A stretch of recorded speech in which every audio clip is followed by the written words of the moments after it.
Hello and welcome to Antinatalism this week. We start with the news about the Antinatalist Advocacy Conference, which is happening on 29th and 30th of November. The theme for this year's conference is Antinatalists Doing Good. List of speakers and the schedule of conference is now out. All the timings in the schedule are in GMT. The conference starts at 11:50 a.m. GMT. Magnus Winding will present at 12 noon on a healthy approach to reduce suffering. Magnus is author of several books, including Suffering Focused Ethics, and also has an upcoming book, Compassionate Purpose. Another notable book by him is The Speciesism of Leaving Nature Alone and the Theoretical Case for Wildlife Antinatalism, which was published back in 2017. He has also written several other books related to ethics and is co founder of the Center for Reducing Suffering. His website, magnuswinding.com, says he co founded the Center for Reducing Suffering, whose mission is to reduce severe suffering. Taking all sentient beings into account, we develop ethical views that give priority to suffering and research how to best reduce suffering. Next is Jonathan Lighton at 1 o'clock in the afternoon, and he will be talking about tackling intense suffering. Jonathan is the executive director of the Organization for Prevention of Intense Suffering, OPIS, and author of The Tango of Ethics, Intuition, Rationality, and the Prevention of Suffering. He has also appeared in the Exploring Antinatalism podcast episode 93, where he explained his project about the prevention of intense suffering on a large scale. John Williams, who is the co-founder of Antinatalist Advocacy Organization, will be presenting a case study at 2 o'clock in the afternoon. The case study will be on 5 steps to doing good. And then John continues the next session to debate Les Knight on whether extinction should be a goal of antinatalism. Les Knight is the founder of the voluntary human extinction movement, which he founded back in 1991. It is an environmentally motivated organization that calls for all people to abstain from reproduction in order to cause the gradual voluntary extinction of humankind. And so I think the extinction in the debate will be about human extinction. The debate will be moderated by Catherine Clean. Catherine is an animal rights, human rights, and eco-conscious YouTuber. She has her own YouTube channel where she makes videos mainly about animal rights and veganism, etc. So that's the first day of the conference. The second day starts with David Benatar, who will be talking about antinatalism and our duties to do good at 3 o'clock in the afternoon. David Benatar does not need any introduction if you're following antinatalism, but just in case if you don't know, he is the author of the book Better Never to Have Been and The Harm of Coming into Existence and many other books about ethics and philosophy. He is arguably one of the most prominent, if not the most prominent, antinatalist philosopher that exists. David will be followed by Jay Zygmunt, who will be speaking on preparing your finances for doing good at 4 o'clock. Jay is the founder and CEO of Child Free Wealth, co-host of Child Free Wealth podcast, and author of the Child Free Guide to Life and Money. I think what Jay is doing is truly important because there are antinatalists all across many countries. And with the growing awareness about antinatalism, there is a growing number of young people who are becoming antinatalists. A lot of them will not have access to state pension. And I'm not referring to the ethical contradiction of expecting a pension while not having children. Just as a practical fact, there would be many young antinatalists who should be thinking about their retirement plan when they become old, when there is no one to take care of them. Therefore, it is important that they start retirement planning. They start thinking about their savings, their investments, their current income, their future income, all of those things. And from that perspective, somebody like Jay Zygmunt is very important, even though, as far as I know, that right now most of his content is US centric, but I think it can be extended to many more jurisdictions. And then we have Rivka Weinberg talking against altruism, which sounds a little contradictory to the compassionate stance most antinatalists would take. Rivka is an American philosopher and professor of philosophy in Scripps College, California. On her website, rivkaweinberg.com, Rivka is a philosopher specializing in ethical and metaphysical questions regarding procreation, death, and meaning. And she is also known for her lack of good cheer and abundance of great shoes. In her book, The Risk of a Lifetime, How, When, and Why Procreation May Be Permissible, published in 2016, Rivka evaluated the choice made by the individual agent, that is a potential parent, to bring a new child into existence.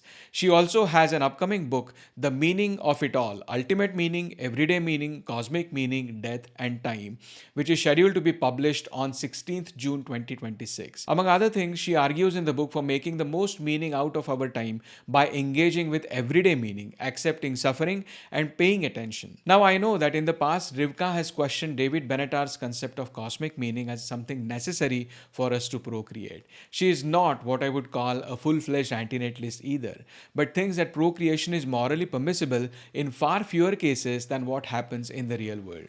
And on the website of Scripps College, where she teaches, I found this: nobody asks to exist, and life is very risky, Rivka says. I think if I was asked before I was born if I would agree to this, I would say no. Still, she eventually decided to have children, willing to gamble on the odds that they would have good lives. The conference is organized by Lawrence Anton and John Williams, and they would be taking turns anchoring the events on both days. And there's more. Both Lawrence and John are doing a live stream for any questions that you may have about the conference. That live stream is scheduled to happen today.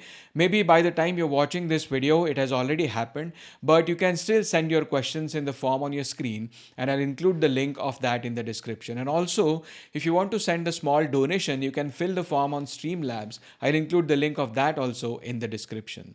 So this is a great event to look forward to, and I think even the timings are chosen such that it is daytime for most of the world. It will be early in the morning for those in the west side of the UK and late in the evening for countries like India, Russia, or China. I think it will be a little too late for Australia, Japan, etc., but I hope it is still manageable for 2 days. Najanm Kranti, Antinatalism ka Manviy Paksh, is the first ever book in Hindi on antinatalism. It is written by Shashi Khushwa and is now available to order on most of major websites like Amazon and Flipkart for rupees 250. Just for comparison with other antinatalist books, 250 rupees comes to just under $3. I've already ordered my copy and is expected to be delivered tomorrow. Another one which we missed was E.M. Cioran and the Human Condition by Carl White. This was published in July by Bloomsbury. Cioran is a thinker determined to peel back the layers of polite philosophy to explore the anxious and difficult experience of being human. E.M. Cioran and the Human Condition focuses in on the iconoclastic force of his work, and in particular his preoccupation with birth, which he conceives of as the source of life's dilemmas. Man and Purpose: Beyond the Divinity, Thresholds of Decision and Meaning is a short booklet by Odai Aboud. It covers very short 18 chapters in dealing with collective meaninglessness of existence. That our existence has no cosmic purpose is given. The question is, how do we react to this? How do we live once we have realized that there is no ultimate meaning to our lives? Our existence is not merely an individual existence. We also exist as different roles within the society. One reaction to meaninglessness is withdrawal from commitment to social roles. Another one could be a pretense of social conformance, like you do everything as if you are engaged in the social activities, but you know that deep inside you don't care. Or you could build some local meaning. You can set goals for yourself in your limited capacity and chase them. It could be something personal or altruistic, like helping others. There are also those who rebel against this meaningless circus. The booklet provides 4 criteria to evaluate any of the paths that we can take. 1. Is it genuine? Have I properly thought about it, or is this just a whim of emotion like anger? 2. Are there any alternatives that can offset negatives of the path? 3. Will my action cause any further harm to anyone else? And 4. Can I defend my decision and its consequences? And I thought, what about antinatalism?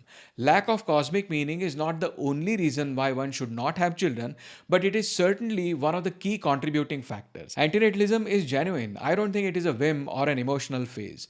But what about things that can offset the disadvantages, even though the whole point of antinatalism is to avoid the disadvantages of life? Well, there are negatives to antinatalism too. Some people may genuinely want to have children. They would need to find other ways of finding meaning. And there are alternatives like adoption, for example. On a collective level also, there are negatives, with extinction being one of them. There is a lot of theoretical work done on this as well. I think extinction is a negative. At least the process of extinction is a big negative, but it is lesser in magnitude compared to the alternative, which is continuation. Third is harm reduction. The philanthropic arguments are based on harm prevention, while misanthropic arguments are for harm reduction.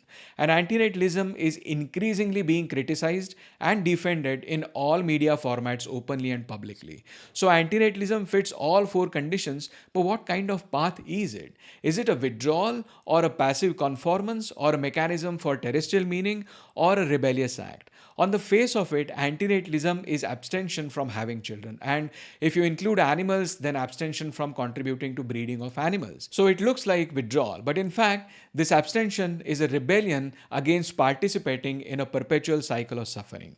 The author says that abstention from procreation is based on two principles. First, the minimization of foreseeable harm, and second, the commitment to integrity of intentional choice, meaning making a conscious decision not based on illusions about guaranteed survival or meaning. And because of these two principles, abstention from procreation does not necessarily become an introverted or selfish act. It can transform into a legitimate ethical decision when based on a rational assessment of potential harms and a willingness to bear alternative consequences, such as caring for existing beings, participating in alleviating general suffering, or committing to alternative projects for communal life. On to some notable videos. Your Saintly Devil, whom I interviewed a couple of weeks ago, made a video not exactly on antinatalism, but appealing to women who are brainwashed, as he calls it, to become mothers. The video is in Hindi, but auto-translated English subtitles are available. He says that women are programmed from childhood to want to have children. This is a propaganda to keep them suppressed. His message is similar to earlier waves of feminism in some industrialized countries. Now, whether what he says is precise and accurate can be questioned, but it looks like many people are relating to what he's saying. Another episode of Antinatalism Around the World was out. This time it was Antinatalism in Vietnam. Lawrence spoke to Hubik and Lean, who are also the translators of Antinatalist Handbook in Vietnamese. The situation in Vietnamese about antinatalism was the main subject, but they also talk about Buddhism, politics, availability of sterilization in Vietnam, and much more. Nimrod has done an antinatalist response video in Hebrew. He is responding to criticism of a spiritual teacher who has thought about the subject and presents reasons for the risks of having children. This is notable because Nimrod has done many projects of activism, including street outreaches for both antinatalism and animal rights, but this is the first time he has done a response video. The video is available with English subtitles. So, very good work, Nimrod, and looking forward to more of these. And those were some of the stories about antinatalism this week. Thanks for watching and see you next time.